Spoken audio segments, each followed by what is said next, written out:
MiniWarGaming's Beat Batrep. Welcome back. We're going into Trollblood's turn 2. So now it's Dave's turn to see if he can make something happen. And so at first he, of course, soaks up all the fury onto his caster, because that's what he does. And he's going to maintain Quicken, but he's not going to maintain the other one. And then he's going to cast Snipe on his caster using the Animus from his Jack. And then the Impaler moves up a little bit. And Snipe gives him +4 to his range.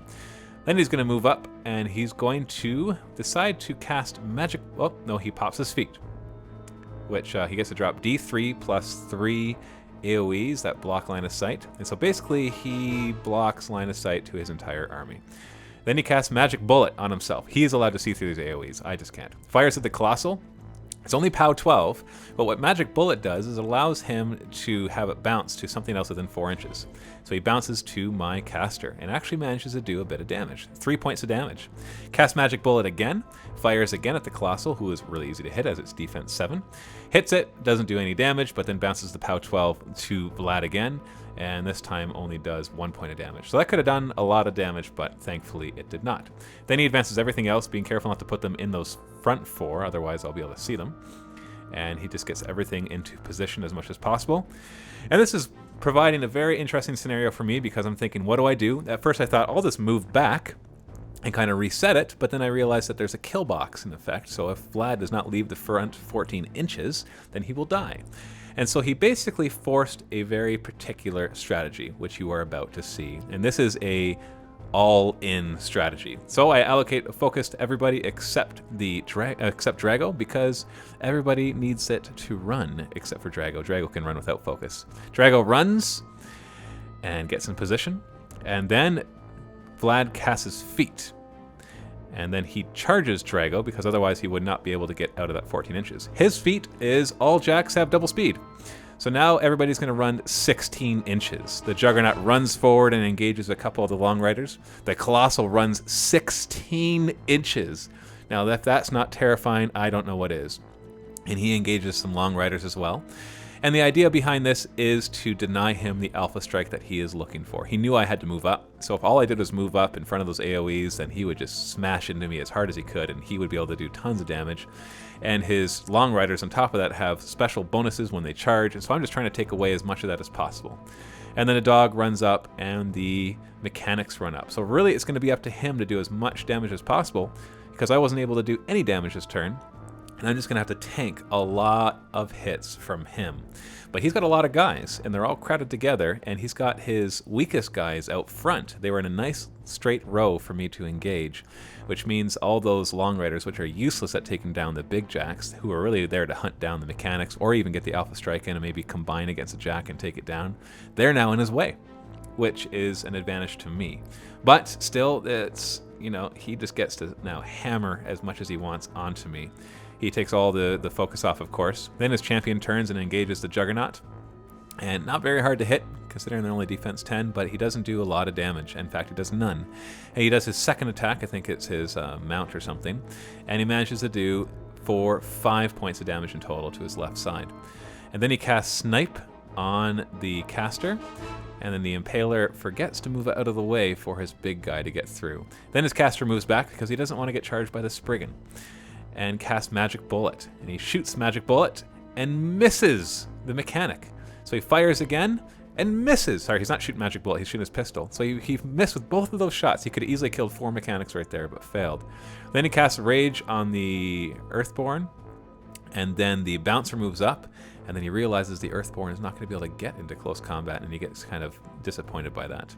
So the Earthborn goes up and takes a swing at the Spriggan, and manages to not do anything.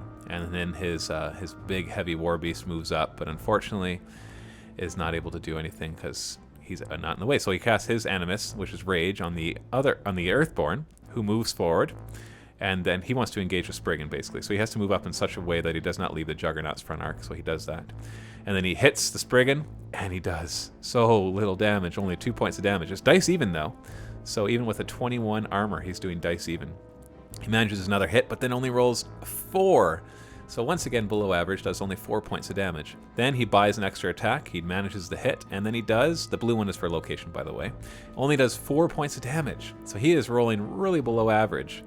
And then he buys another attack, because he can keep doing this until somebody's dead. And he manages a hit, but only 5 points of damage. So once again, he has yet to roll even average for these rolls. So this is really bad because it's forcing him to spend a lot of fury. Manages 6 points of damage that time, still below average. Every single roll has been below average so far. I'm just trying to point this out so you see how hard it is for this Earthborn to do it, unless he rolls well. And he rolls again, and he gets an 8, his first above average roll. And you can see the Spriggan has taken a lot of damage, but it's at the cost of a lot of fury, so there's a good chance that he will go crazy next turn. He manages a hit, and yet that'll auto-kill because I only had 3 boxes left, and I think he was doing a little higher strength. Oh yeah, I had lost my shield at that point, so I was only armor 19, so it's dice +2. Then he surrounds the Juggernaut, gets a critical, and knocks him down, which means everybody will be able to hit him even easier. Although he's only defense 10, so it's not too hard to hit, but it's still nice to have auto hits. And all 3 of them are going to get 2 attacks each and try to do as much damage as possible. Now, unfortunately, they aren't very strong. There's power 12 and power 14 attack against armor 20, and so it's still hard for them to do it. So this first 2 have barely scratched him, and the third one auto hits and doesn't do any damage with the first one, and auto hits and does some damage with the second one. But still, that Juggernaut's barely scratched. And then the other 2 are going to nip at the heels of the Colossal and hope to do some damage, but that's not enough to do anything. And so then we have the Mount attacking as well. Thankfully only defense 7, so he doesn't have to roll very high to hit, but still no damage. The second is going to then attack, of course managing to hit, and I think that's enough to do some damage. Yeah, 2 points of damage. So a little scratch on the Colossal. Unfortunately, he's just not able to do the damage that he's wanting to do. Killed the Spriggan though, which is good. And no damage there as well. And then his other trolls move back just to get in position. He does fire some lightning. He does not have to worry about the target in melee combat or melee penalty because he's so big, he ignores that rule. So now it's my turn to hit back. I give 3 focus to the Juggernaut, and then I cast Signs of Importance, which gives everybody the extra die on attack and damage, and then I have to discard the lowest. Juggernaut stands up and says, "Hello," and takes a swing with his big axe at the first one. Gets 3 dice, removing the lowest. He hits. And I forgot to add the third die in there, and that kills the first one. And he gets his tough roll, but he fails it. 5+ tough. So the first one goes down, then he swings with his second initial, and he manages to hit, thankfully, and then kills the second one, who gets a tough roll, and fails that one as well. So that's unfortunate for him. So the Juggernaut kills 2. Drago charges forward at the third one. And of course, Drago is just a monster. He gets 4 dice, dropping the lowest 2 because of his affinity. And he manages to, in one swing, kill the other one as well. Oh wait, we forgot the 5th dice because it was a charge. Yeah, he's very dead. But he makes his tough roll. So he's knocked down, but Drago has a second initial, which automatically hits. He gets 4 dice, discarding the bottom 2, and then he fails his tough roll on that one. So those 3 Long Riders are dead. So that flank is cleared out. The Juggernaut with 3 focus turns around to face the Earthborn because he's the big threat against a Colossal and says, "Hello, you hit my buddy, I hit you back."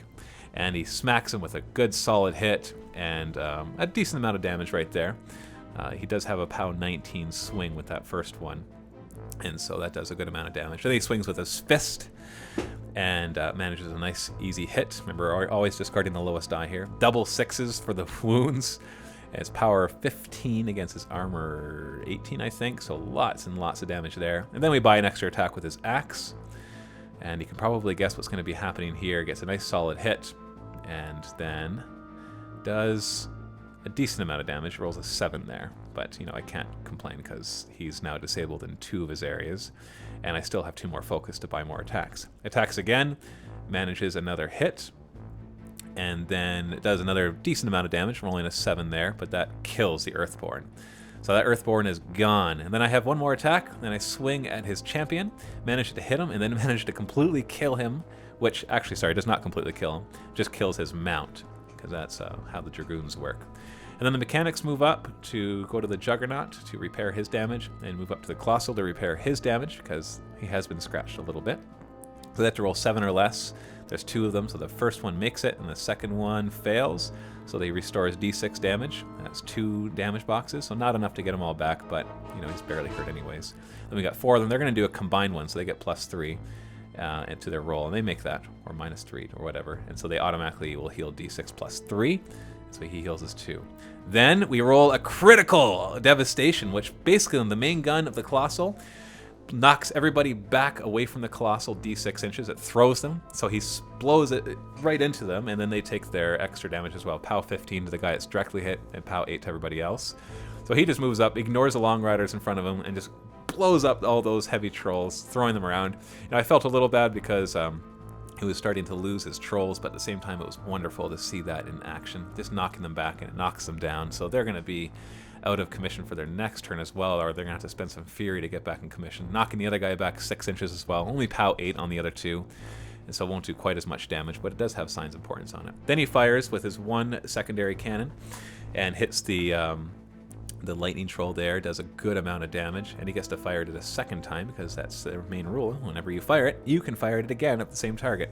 Gets a critical, but doesn't do anything with the secondary guns, and does a decent amount. That was an 11 that he rolled there. It's only POW 12, but still, rolling 11 on top of that is pretty good. Second shot takes out the guy that's knocked down, so he's only defense 7, the slag troll I believe it is, and manages to do some more damage to him. Wouldn't mind destroying him, but I'm only going to get 2 POW 12 shots, so I'm not counting on that really doing enough. Second one hits, and does an alright amount, roll a 6 there. But you can see his trolls are hurting, and that's end of round 3. So the gambit with the Khador running forward is working, but the game is not over yet. Although the only thing that's hurt on the Khador side is that Spriggan, who is dead, and the trolls have taken some severe casualties. Can they come back? Is there any chance that they have? Stay tuned to find out, and happy wargaming.